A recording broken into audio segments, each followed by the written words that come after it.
In Panama, the alliances and the groups representing the popular forces and the national government reached a partial agreement at the unified dialogue table.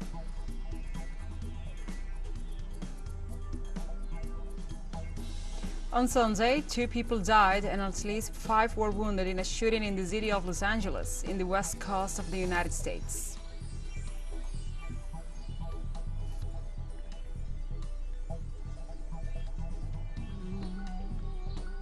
And as part of his African tour, the Russian Foreign Minister Sergei Lavrov met Egyptian President Abdel Fattah el-Sisi in Cairo.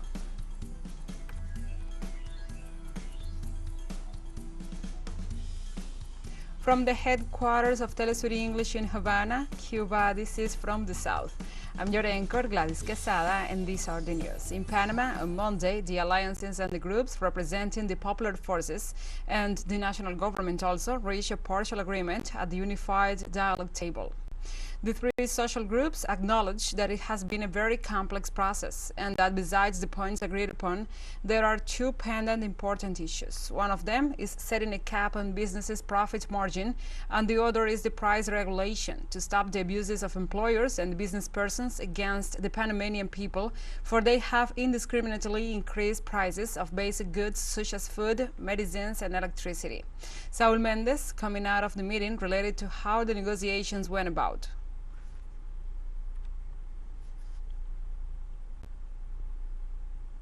This Sunday, the study of the political trial installed in the Paraguayan Congress, which could imply the removal of Sandra Quiñones, the Attorney General, was adjourned in the 4th recess to continue this Monday. The session, held on Sunday, was marked by tense debate and pressure from numerous citizens outside the parliament demanding the official's removal from her position. She is accused of having favored former President Horacio Cartes, currently under investigation for corruption and money laundering. This Sunday is the 3rd project against the prosecutor, who has always managed to avoid the trial thanks to the votes of the ruling party, but the situation has changed, according to Deputy Caria Gonzalez, who at the end of the session assured that they are closer more than ever to achieving it. Tomorrow, in principle, the 4th hall will be available for the next 24 hours. That is to say that tomorrow at 2 o'clock in the afternoon, the session will resume. And we would like to ask you to trust us. We are closing on numbers. We believe it is possible, like never before, and we have to win over the undecided. The Liberal Party's candidate for the presidential elections, Efraín Alegre, was asked about the impeachment of the Attorney General and her possible removal from office, and assured that the jury's decision will show which parliamentarians are for the country and which are not. We're not going to solve a problem of organized crime in Paraguay just by dismissing the prosecutor, Sandra Quiñones. But it is an important step and a very important message. We have ratified this position, we have spoken out on the matter, and we have also sent a message to all the members of the Concertación about the relevance of this vote, of this decision. A decision which I believe divides the Congress into those who support the country and those who otherwise support the mafia. This Sunday, numerous social and trade union organizations in Bolivia rejected the call for a strike made by Fernando Camacho, governor of Santa Cruz, and expressed their support for the President Luis Arce and the Vice President David Choquehuanca. The coordinator bodies of the Bolivian organizations and the movements have strongly rejected the call by the government of Santa Cruz because, in addition to the economic damage, they recognize that the only objective they are pursuing is to destabilize the country. They assure that under the current administration, Bolivia is recovering all its indicators, which were seriously damaged and affected by the de facto government. Santiago Sauciri, the president of the Popular Civic Committee in Bolivia, has ratified that Camacho's intentions are merely political and asked the country's authorities to guarantee and protect the right to work, to education, and to free movement throughout the country.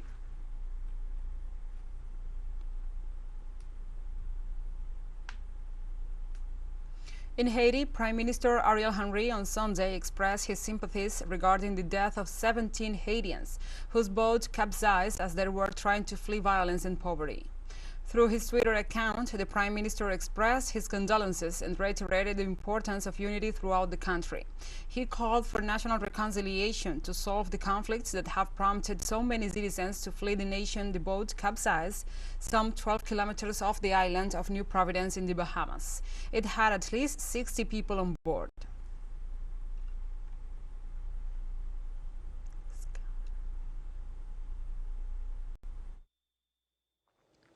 I would like to convey the condolences of my government and the people of the Bahamas to the families of those who lost their lives in this tragedy. My government, from the time it came into office, has continually warned against these treacherous voyages.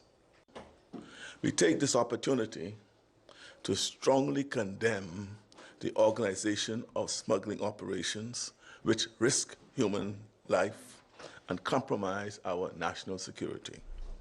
Those found to be involved will face prosecution. Mexico's National Committee for Epidemiological Surveillance, CONAVE, said that up to late July, there are 55 reported cases of monkeypox in the country. The cases were reported in 9 states of Mexico, and the remaining 23 states have not reported any cases yet. Last week, the World Health Organization declared monkeypox as an international health emergency, with first cases reported internationally in May this year, and from that moment on, Mexico implemented epidemiological surveillance and laboratory diagnosis for timely detection of suspected cases.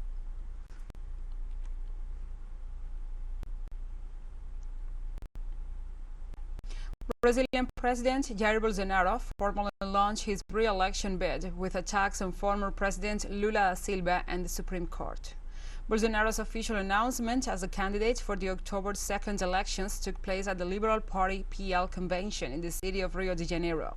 During the event, the current president of Brazil addressed those present with a belligerent tone, directing attacks against his main adversary Lula da Silva, assuring that Brazil must not fall into the hands of communism that seeks to curtail its liberties.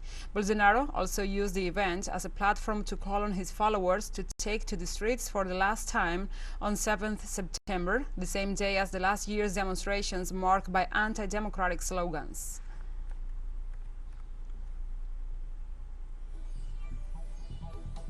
We'll take a short break now. Join us again after this.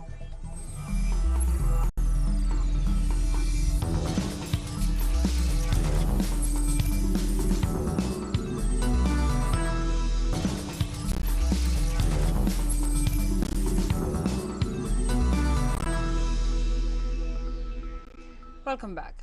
On Sunday, 2 people died and at least 5 were wounded in a shooting in the city of Los Angeles, in the west coast of the United States. According to police sources, the shooting took place in Peck Park, near a car showroom. According to local media reports, it was a fight between gangs, but this version has not yet been confirmed by the police. When asked about the condition of the wounded, Los Angeles Fire Department spokesperson Brian Humphrey said 3 women and 4 men were taken to the hospital, where 2 of them died. The shooting, which occurred at around 3:45 p.m. local time, is the 370th shooting incident recorded in the country so far this year.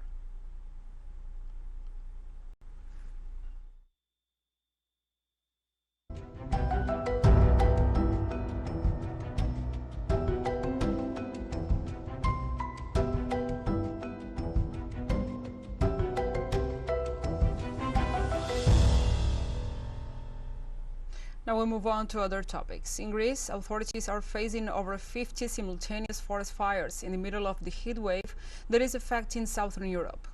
The authorities also announced that 4 major forest fires persist across the country. The most extensive are those recorded in the National Forest of Daria in the Thracia region, near the Turkish border, and in the tourist resort of Vatera on the southern side of the island of Lesbos. Meanwhile, confirmed that over 500 firefighters, 14 aircraft, and 9 firefighting helicopters are deployed to fight the flames. Police authorities also reported that due to a third fire advancing from a mountainous area near the village of Stavros, some 450 people have been evacuated.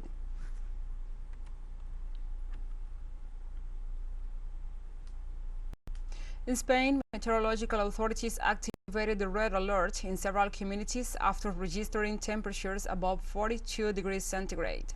According to the Spanish State Meteorological Agency, AEMET, the most affected areas with a maximum temperature of 45 degrees centigrade are the province of Córdoba between 1 p.m. and 9 p.m. local time on Sunday.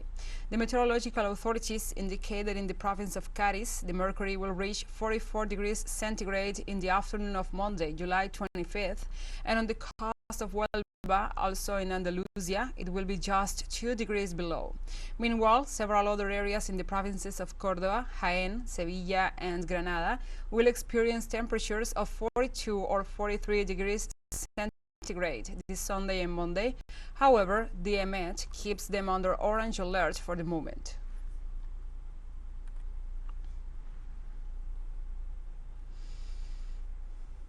And more than 6,000 people in the United States have been evacuated due to wildfires that had consumed nearly 50 square kilometers of California's Yosemite National Park. California's Governor Gavin Newsom declared a state of emergency in Mariposa County on Saturday and announced that the Federal Emergency Management Agency is providing resources to put out the wildfire. Officials also report that more than 500 firefighters are working to extinguish the blaze, which has scorched thousands of acres in California. According to local officials in California, the fire has destroyed about 10 structures and threatens to hit about 2,000 more, including residential and commercial buildings.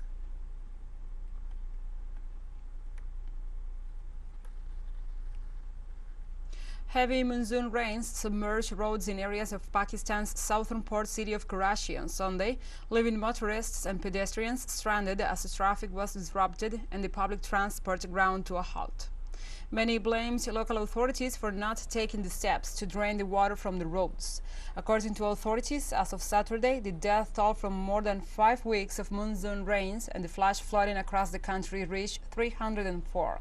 Since mid-June, monsoon rains in Pakistan have swollen rivers and damaged highways and bridges, disrupting traffic. Almost 9,000 homes have been fully destroyed or partially damaged. Every year, much of Pakistan struggles with the annual monsoons, drawing criticisms about poor government planning.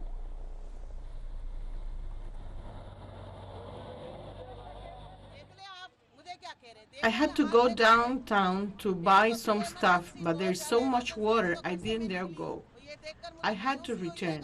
It was raining so heavily. I found a bus after much difficulty. I still have a long way to go. I don't know how I will reach my home. The roads are all flooded. Authorities in Japan declared maximum alert due to the eruption of the Sakurajima volcano in Kagoshima Prefecture, southeast of the country. The Japan Meteorological Agency, JMA, established the mandatory evacuation of the populations near the volcano. Officials indicated that there is still no information that the eruption has caused any injuries. The JMA declared alert level 5 based on reports indicating that the eruption is ejecting volcanic rocks at a distance of more than 1 kilometer.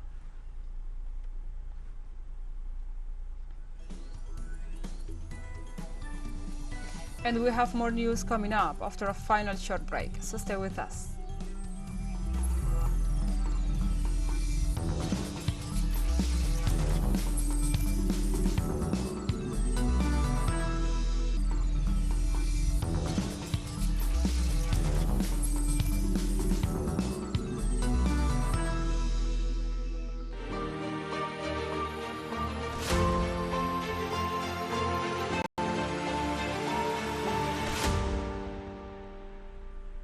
Welcome back to From the South.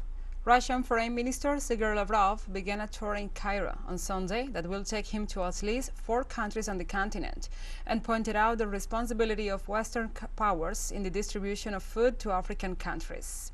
During a joint press conference with his Egyptian counterpart Semeh Shoikru, the head of the Russian diplomacy warned that the sanctions imposed by Washington and its partners against Moscow will affect supply chains. Lavrov explained how they are restricting Russia's relations with Africa. For this reason, the foreign minister defended the recent Istanbul agreement, which removes obstacles to the ships.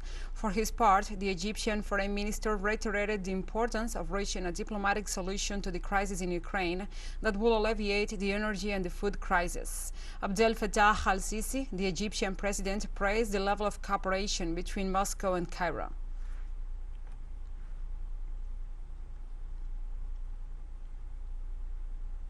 Russian Ministry of Defense confirmed that strikes near the port of Odessa in Ukraine destroyed only military targets. According to the Russian defense, on July 23rd, there were attacks aimed at military targets, and thanks to the precision of the attack, only these were destroyed. It detailed that a caliber cruise missile destroyed a Ukrainian military vessel in the dock of the naval repair plant, while a second missile hit a warehouse of Harpoon anti-ship missiles supplied by the United States. For their part, Ukrainian authorities accused Russia of destroying with warehouses and related facilities. This was spread by the international media, despite the fact that videos of witnesses refuted, showing the facilities that the port of Odessa were not damaged at all.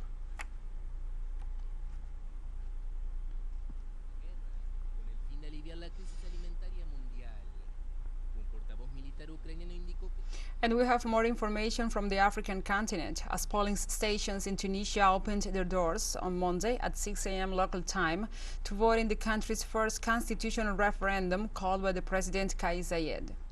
Tunisians will decide today between a yes and a no ballot in a vote on the draft constitution, which, if approved, will replace the current 2014 constitution drawn up by a constituent assembly.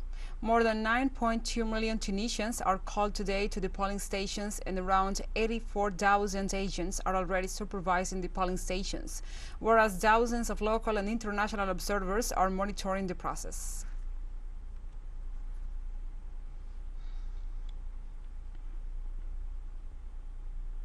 A commission by the Economic Community of Western African States began a visit to Burkina Faso on Monday to discuss the post-coup transition process with the country's military junta.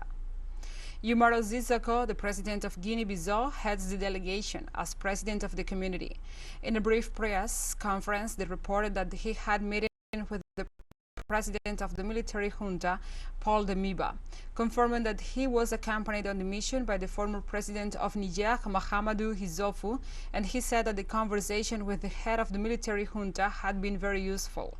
Also stressed the importance of addressing the deteriorating security situation in the country, which has been shaken by an increase in terrorist attacks.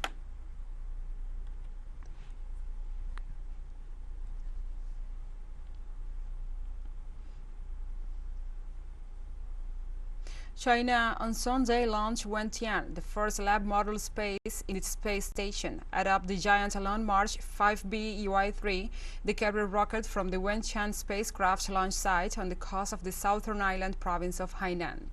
The new model will function both as a backup of the core model Tianhe and as a powerful scientific experiment platform. The Wentian model is 17.9 meters long and has a maximum diameter of 4.2 meters and a takeoff mass of 23 tons, according to Liu Gang, deputy chief designer of the China Manned Space Program's space station system with the China Academy of Space Technology. The cabin Wentian is mainly for studies on space life sciences. It is equipped with scientific cabinets that can support experiments on life and ecology, biotechnology, as well as comparative studies of biological growth mechanisms under varying gravity conditions.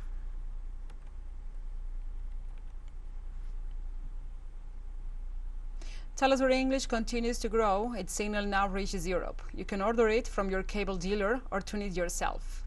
These parameters that you see on the screen are in place since July 1st. Quite soon, further changes will be implemented for the signals in the Middle East and Africa. Now, more than ever, the world connects to us and our stories are heard in other farther away nations.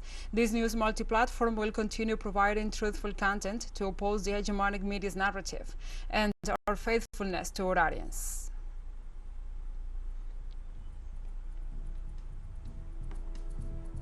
And we have come to the end of this news brief. But remember, you can find this and many other stories on our website at telesurenglish.net.